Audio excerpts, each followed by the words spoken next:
For centuries, Catholics across the world heard the same Mass, the same prayers, the same gestures, the same sacred silence that lifted every soul toward heaven.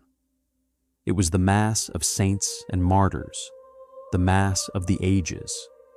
From the catacombs to the cathedrals of Christendom, this Roman Rite grew slowly, century after century. Its prayers, shaped by saints and martyrs, were handed down, not invented, so that every generation might worship as their forefathers had worshipped. After the Council, a new form appeared, the Novus Ordo Missae. It used the language of the people, faced the congregation, and sought to foster participation. The faith remained one, yet the experience of the sacred took on a different expression. Today, two altars stand within one church, one ancient, one modern. Both offer the same sacrifice of Calvary, but they speak with different accents. The Mass is not a mere memorial, but the very sacrifice of the cross made present on the altar. The same priest, the same victim, offered in an unbloody manner for the living and the dead. The same sacrifice, the same Christ, the same cross. For nearly 2,000 years, Latin was the Church's language of prayer, unchanging, universal, the tongue of the saints. It veiled divine mysteries in sacred words set apart from daily speech. Together with Greek and Hebrew, it is one of the three languages written on the cross of Christ, a sign that the gospel embraces the world. In the new liturgy, the vernacular entered the sanctuary. The intention was clarity and understanding, that all might hear and respond. Yet something of heaven's distance seemed to fade as mystery yielded to familiarity. Still, the Church reminds us, Latin remains a sign of unity, a bridge across centuries. Through it, we join our voices to countless generations who prayed before us. Sacred language guards doctrine. It anchors belief when cultures change. Words once hallowed by saints carry a power and precision that modern speech seldom keeps. In the traditional Latin Mass, the priest stands at Orientum, facing east toward the altar, leading the people toward God. His posture proclaims that he speaks not to them, but for them, offering the sacrifice to the Father. In the newer form, he faces the people versus populum to foster community and participation. The dialogue now centers on mutual exchange rather than the shared ascent toward the cross.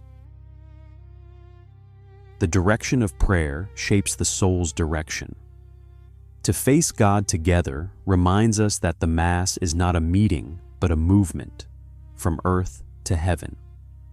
To turn toward the east is to turn toward the rising sun of justice, Christ himself. The priest acts in persona Christi, offering the eternal sacrifice.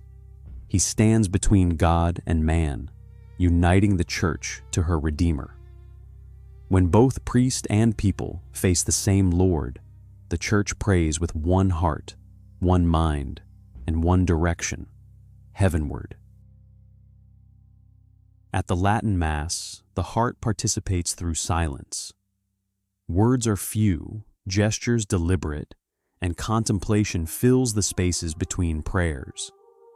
This interior stillness unites the faithful to the priest's action on the altar.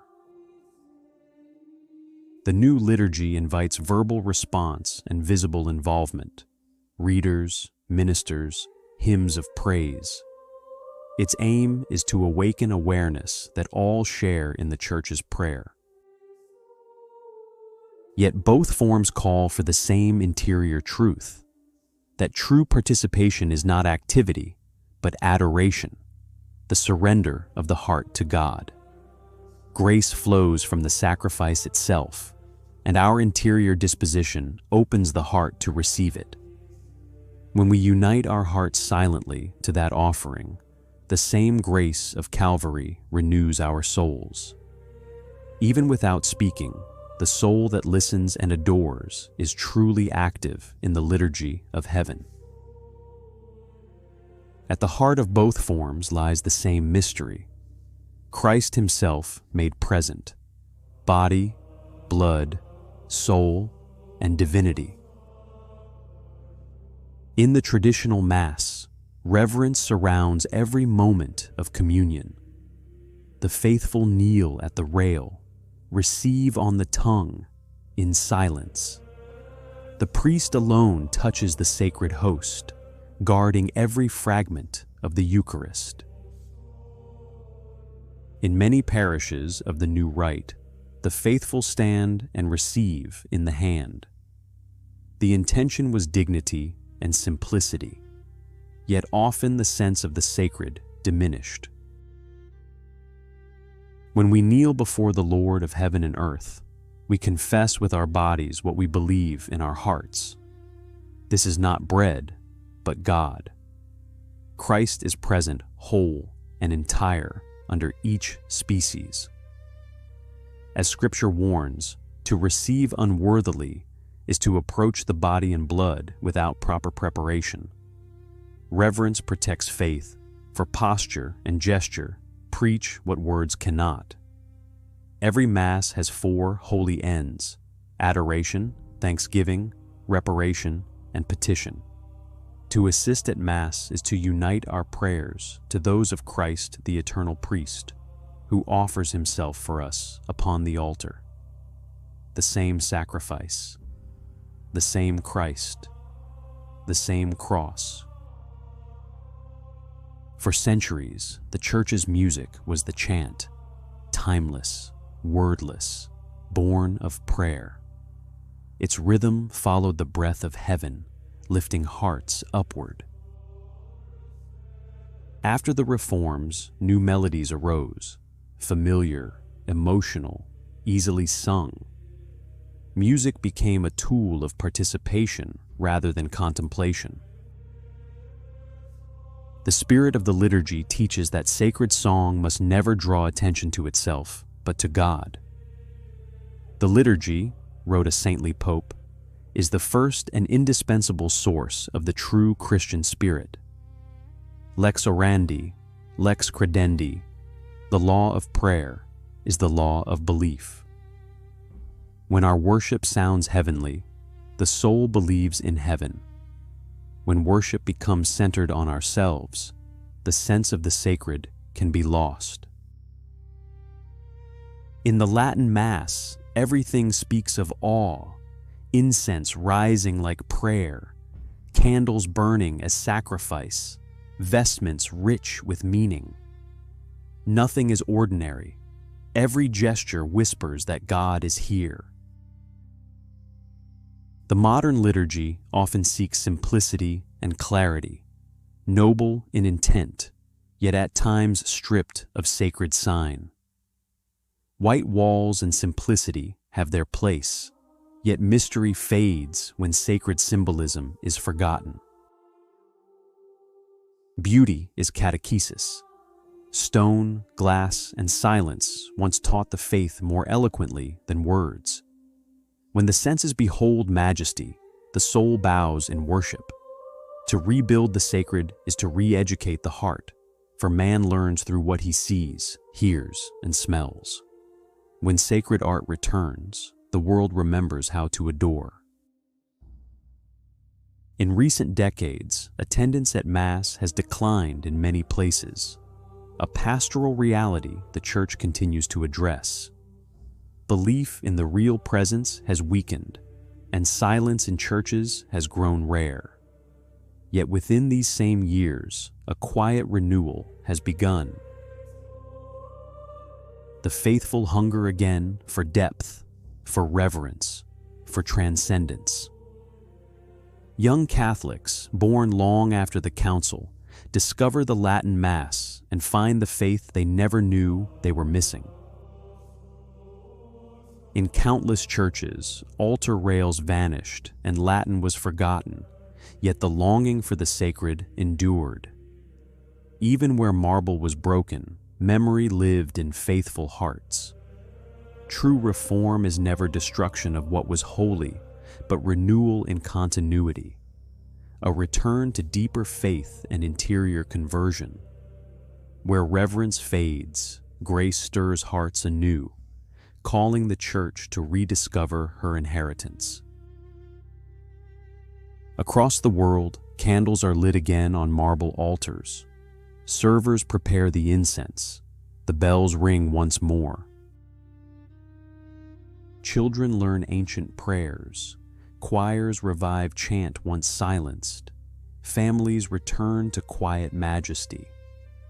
What began in whispers has become a chorus of young voices repeating the prayers of their forefathers. The Spirit breathes renewal through what seemed forgotten.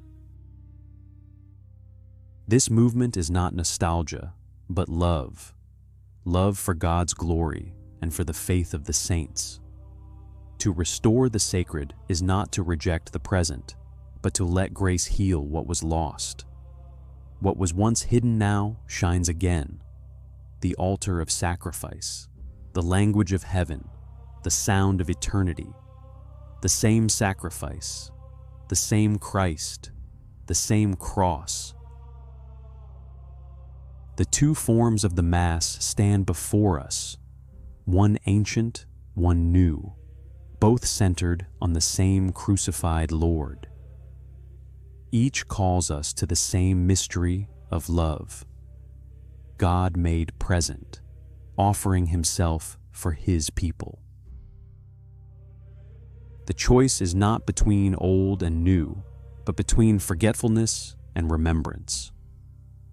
One form calls us to see again the mystery that never changes, the Lamb of God offered for the salvation of the world. Whether in Latin silence or in spoken prayer, every heart is invited to rediscover the altar within, the meeting place of time and eternity. Here the earthly liturgy joins the heavenly, where angels cry, "Holy, holy, holy," and the saints cast their crowns before the Lamb.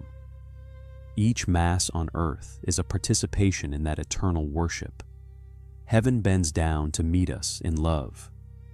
Renewal, therefore, is not invention, but fidelity, a return to God through the treasures already given. Let every Catholic draw near once more to the altar of God. There, silence will speak, incense will rise, and Christ will reign in the hearts of those who adore Him. Introibo ad altare Dei. I will go unto the altar of God, to God who gives joy to my youth.